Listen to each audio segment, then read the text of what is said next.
Contract marriage ഭാഗം 53 written by rose. മോനെ, നീ വേണേൽ ഒന്ന് വീട്ടിൽ പോയിട്ട് വാ.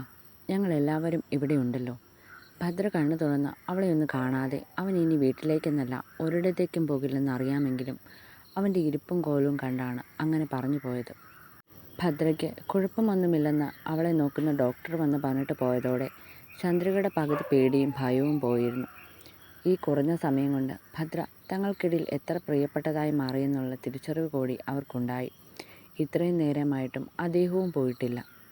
അതൊരു പോസിറ്റീവ് സൈനായി ചന്ദ്രികയ്ക്ക് തോന്നി. അല്ലെങ്കിൽ അവളോടിപ്പോഴും മനസ്സ് നിറയെ വെറുപ്പാണെങ്കിൽ ഇങ്ങനെ ഇവിടെ നിൽക്കുമോ? ഇല്ല, ഒരിക്കലുമില്ല. പ്രത്യേകിച്ച് ശിവയുടെ അച്ഛൻ. ചന്ദ്രിക ശിവനിൽ നിന്ന് മറുപടിയൊന്നും കിട്ടാതെ വന്നതും ഒന്നും പിന്നെ ചോദിക്കാൻ നിൽക്കാതെ കുറച്ചു മാറി ഒരു കസേര വലിച്ചിട്ട് അതിലേക്കിരുന്നു. തൊട്ടടുത്ത് തന്നെ അവൻ്റെ അച്ഛനും ഇരിപ്പുണ്ട്. അയാൾ എന്തോ വലിയ ആലോചനയിലാണ്. ഇനിയിപ്പം ശിവനുണ്ടല്ലോ, ഏട്ടൻ വീട്ടിലേക്ക് പോയിക്കോ. അയാൾ എന്തോ പറയാൻ പോകുന്നതെന്ന് അറിയാൻ വേണ്ടി കൂടിയാണ് ചന്ദ്രിക അങ്ങനെ പറഞ്ഞത്. സാരമില്ല, ആ കൊച്ച് എഴുന്നേൽക്കട്ടെ, എന്നിട്ട് ഞാൻ പൊക്കോളാം. ഒന്നും അറിയാതെ പോയാൽ വീട്ടിൽ ചെന്നാൽ എനിക്കിരിപ്പുറക്കില്ല. ശിവൻ്റെ അച്ഛൻ പറയുന്നത് കേട്ട് ചന്ദ്രിക അയാളെ അതിശയം നിറഞ്ഞ മൊഴികളോടെ നോക്കി. അവർക്ക് വിശ്വസിക്കാൻ കഴിയുന്നില്ലായിരുന്നു ഇങ്ങനെയൊരു സംസാരം. അതും ഈ ജന്മം ഭദ്രയെ തൻ്റെ മകൻ്റെ പെണ്ണായി കാണില്ലെന്ന് ശബ്ദമെടുത്ത് നടന്ന ആളിപ്പോൾ അവളുടെ കണ്ണൊന്ന് തുറന്നു കാണാൻ ആഗ്രഹിക്കുന്നു. ഇതൊക്കെ സത്യം തന്നെയാണോ? അങ്ങനെയൊരു ധ്വനി അവരുടെ മുഖത്തുണ്ട്.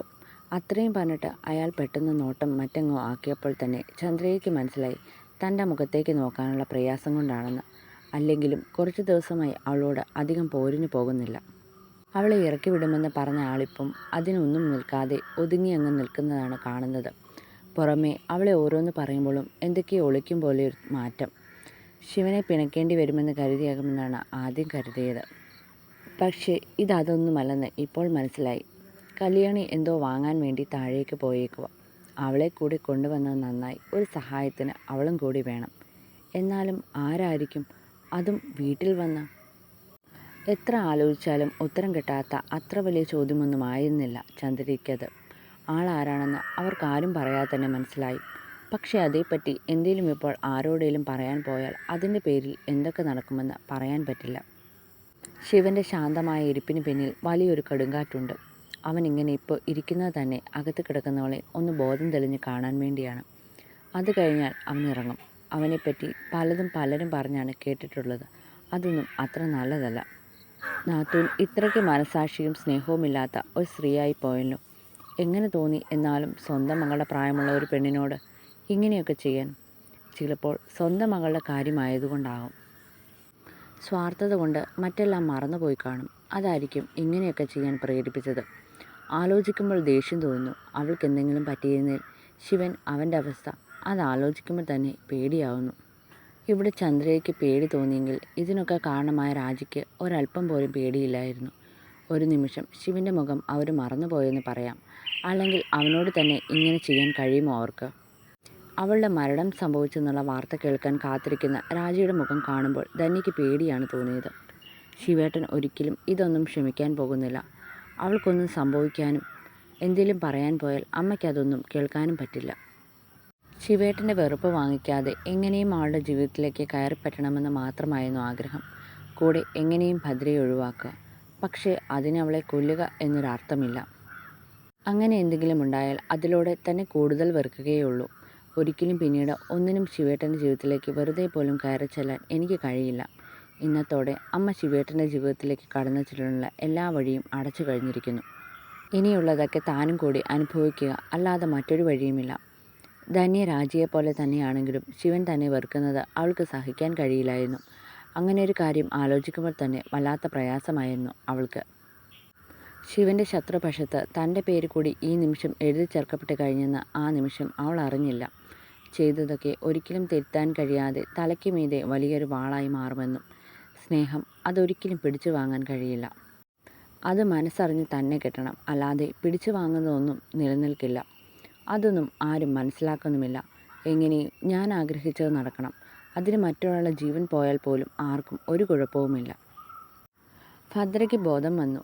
ആർക്കെങ്കിലും ഒരാൾക്ക് കയറി അവളെ കാണാം. കേട്ട പാതി ശിവൻ അവരെയും തള്ളിമാറ്റി അകത്തേക്ക് കയറിയിരുന്നു. അവൻ അവളെ ഒന്ന് കണ്ടാൽ മാത്രം മതിയെന്നേ ഉണ്ടായിരുന്നുള്ളൂ. അവൻ്റെ പോക്ക് നിന്നുപോയി. ബാക്കിയുള്ളവർ ഇത്രയും നേരമായിട്ടും അവനൊരു തുള്ളി വെള്ളം പോലും കുടിക്കാതെ കാത്തിരുന്നതും ഈ ഒരു നിമിഷത്തിന് വേണ്ടിയായിരുന്നല്ലോ. വയറിൽ വലിയൊരു ചുറ്റിക്കെട്ടുമായി കിടക്കുന്നവളെ കണ്ട് അവൻ്റെ നെഞ്ചു വിങ്ങി. ഹൃദയം നോവുന്നത് പോലെ തോന്നി അവന്. സങ്കടം കൊണ്ട് കണ്ണൊക്കെ നിറഞ്ഞുപോയി. അവളെ ഇങ്ങനെ കാണാൻ കഴിയാത്തതുപോലെ. മനസ്സ് കല്ലാക്കിയാണ് ശിവൻ അവളുടെ അടുത്തേക്കിരുന്നത്. അവളുടെ ട്രിപ്പിട്ടിരിക്കുന്ന കയ്യിൽ അവൻ പതിയെ തൻ്റെ കൈ വെച്ചു. അവൻ്റെ മനസ്സിലേക്ക് ആ നിമിഷം കടന്നു വന്നത് ഭദ്ര പലപ്പോഴായി തന്നോട് പറഞ്ഞ കാര്യങ്ങളാണ്.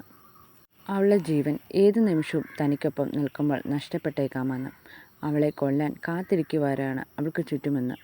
പലപ്പോഴും അതവളുടെ വെറും പേടി മാത്രമായാണ് കണ്ടത്.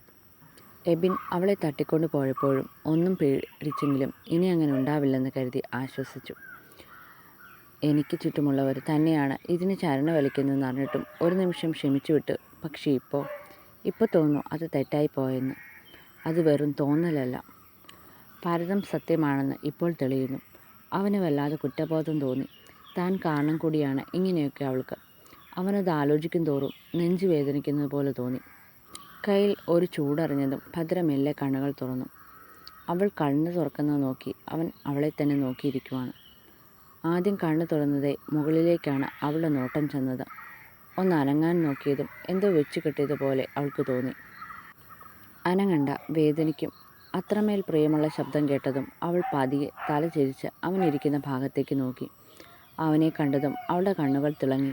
ഞൊടിയിടയിൽ അവളുടെ കണ്ണുകൾ കലങ്ങി. കരയില്ലേ? അവൾ കരയാൻ പോകുവാണെന്ന് കണ്ട് അവൻ പെട്ടെന്ന് പറഞ്ഞു. ആദിയോടെയുള്ള അവൻ്റെ സംസാരം കേട്ട് അവളുടെ കൈ അവനിൽ മുറുകി. അവളുടെ വേദനയും മാനസിക വിഷമവുമെല്ലാം അതിലുണ്ടായിരുന്നു. പേടിക്കണ്ട, ഞാനുണ്ട്. അവളൊന്നും മിണ്ടിയില്ല. അവനും അറിയില്ലായിരുന്നു അവളോട് എന്ത് പറയണമെന്ന്. അവളെ ഇങ്ങനെ കാണും തോറും ദേഷ്യവും വിഷമവും കൊണ്ട് ആകെ വല്ലാത്തൊരവസ്ഥയിലാണ് അവനിപ്പോൾ.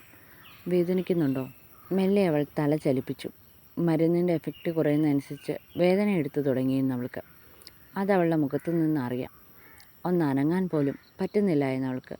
അതവളെ വല്ലാതെ ബുദ്ധിമുട്ടിക്കുന്നുണ്ടായിരുന്നു. മുറിവ് വലി പതുക്കെ. അവൾ നേരെ ഒന്ന് അനങ്ങിയതും ശിവൻ പേടിയോടെ പറഞ്ഞു. അവൾക്ക് എന്തെങ്കിലും പറ്റുമോ എന്നുള്ള പേടി ഇപ്പോഴും അവനെ വിട്ടുമാറാതെ കിടപ്പുണ്ട്. കുറച്ചു നേരം കൊണ്ട് അത്രത്തോളം അവൻ പേടിച്ചു പോയിരുന്നു. അവൾക്ക് എന്തെങ്കിലും സംഭവിക്കുമോ എന്നുള്ള ഭയത്താലായിരുന്നു ഇത്രയും നേരം അവൻ കഴിച്ചു കൂട്ടിയത് തന്നെ. ഇനി അവൾ പൂർണ്ണമായും ഓക്കെ ആണെന്നറിയാതെ അവനൊരു ജീവൻ പൂർണ്ണമായും കിട്ടില്ല. എന്തൊക്കെയോ അവളോട് പറയണമെന്നും ചോദിക്കണമെന്നുമുണ്ട്. പക്ഷേ തൊണ്ടയിൽ നിന്ന് ഒന്നും പുറത്തേക്ക് വരുന്നില്ല. എല്ലാം മനസ്സിൽ തന്നെ ഇരിക്കുവാണ്. ഞാനിവിടെ വന്നിട്ട് ഒരുപാട് നേരമായോ? അവൾ പതിയെ ചോദിച്ചതും അവൻ മറുപടി പറഞ്ഞു. കഴിഞ്ഞു പോയതൊന്നും ഓർക്കേണ്ട, ഞാനുണ്ടല്ലോ നിനക്ക്. വേറെ ഒന്നും മനസ്സിൽ വേണ്ട. ഇതെല്ലാം മാറും. നീ പഴയ പോലെയാവും. അത്രയും പറഞ്ഞപ്പോൾ തന്നെ ഭദ്രയുടെ കണ്ണുകൾ നിറഞ്ഞൊഴുകി. അവളുടെ ഉള്ളിൽ വല്ലാത്ത വേദനയുണ്ട്. കഴിഞ്ഞു പോയ കാര്യങ്ങൾ അത്ര വേഗം മറക്കാൻ അവൾക്ക് കഴിയില്ല. നിന്നെ ആരാ? നീ കണ്ടോ? ചോദിക്കരുതെന്ന് കരുതിയതാണ്. പക്ഷേ മനസ്സിലെ പിരിമുറുക്കത്തിന് ഒരു അയവ് വരണമെങ്കിൽ ആളാരാണെന്നറിയണം. ബാക്കിയൊക്കെ സമയവും സന്ദർഭവും പോലെ. ഇതിൻ്റെ പിന്നിലെ ശരിക്കുമുള്ള കൈ അവരുടേതാണെന്ന് ആരും പറയാതെ തന്നെ എനിക്കറിയാം. അറിയില്ല, എനിക്കൊന്നും അറിയില്ല. പക്ഷേ എന്നെ കൊല്ലാൻ വേണ്ടിയാ, അതെനിക്കറിയാം. അയാളത് പറഞ്ഞു. രണ്ടാമത് കുത്താൻ വന്നപ്പോൾ പെട്ടെന്ന് പുറത്തൊരു ശബ്ദം കേട്ടതുകൊണ്ടാണ് അയാൾ എന്നെ വിട്ടത്. അല്ലെങ്കിൽ അയാൾ എന്നെ കൊന്നേനെ. ഓക്കെ. അവളുടെ മുഖത്ത് അത് പറയുമ്പോൾ പെട്ടെന്ന് ടെൻഷൻ വരുന്നത് കണ്ടവൻ പറഞ്ഞു. അത്രയും കേട്ടപ്പോൾ തന്നെ ദേഷ്യം കൊണ്ട് അവൻ്റെ കഴുത്തിലെ ഞരമ്പൊക്കെ വലിഞ്ഞു മുറിഞ്ഞിരുന്നു. ഭദ്രയുടെ കണ്ണിലെ പേടി കാണും തോറും അവന് ശത്രുവിനെ കൊല്ലാനുള്ള പക കൂടി. തൻ്റെ കയ്യിൽ പിടിച്ചിരിക്കുന്ന അവളുടെ കൈ മുറുകുന്നതനുസരിച്ച് അവനും അവളെ പിടിച്ചു. ഞാനുണ്ടെന്ന് പറയുന്നതിനേക്കാൾ അത് കാണിച്ച് അവൾക്ക് മനസ്സിലാക്കി കൊടുക്കുന്നത് തന്നെയല്ലേ നല്ലത്. എൻ്റെ ഭദ്ര. അവളെ തൊടാൻ കാണിച്ച ധൈര്യം, ആ ധൈര്യം ഇനി ഈ ഭൂമിക്ക് മുകളിൽ വേണ്ട. ഞാൻ എന്താണെന്നും എങ്ങനെയാണെന്നും അറിഞ്ഞിട്ടും ഇത്രയും ചെയ്തില്ലേ. ഇനി എൻ്റെ കളികൾ ശരിക്കും കാണാൻ കിടക്കുന്നതേ ഉള്ളൂ. എല്ലാത്തിനും എണ്ണി എണ്ണി പകരം ചോദിക്കും ഞാൻ. രാജി, നിങ്ങളെ ഞാൻ വെറുതെ വിടുമെന്ന് കരുതണ്ട. നിങ്ങളെ മാത്രമല്ല, നിങ്ങൾക്കിതിന് ധൈര്യം തന്ന ആരൊക്കെയാണോ അവരൊക്കെ. ശിവൻ്റെ കണ്ണുകളിൽ ശത്രുവിനോടുള്ള പകയാളി. അവൻ്റെ ദേഹമൊക്കെ വലിഞ്ഞു മുറുകി. വല്ലാത്തൊരവസ്ഥയിലായിരുന്നു ആ നിമിഷം അവൻ്റെ രൂപം. കഥ കേൾക്കുന്നവർ ചാനൽ സബ്സ്ക്രൈബ് കൂടി ചെയ്യണം, കമൻ്റ് ഇടണം. എല്ലാവരുടെയും കമൻസ് ഞാൻ വായിക്കുന്നുണ്ട്. ഒരുപാട് സന്തോഷം, സ്നേഹം. തുടർന്നും വായിക്കുക. അടുത്ത പാർട്ട് നാളെ ഇടാം. സ്നേഹത്തോടെ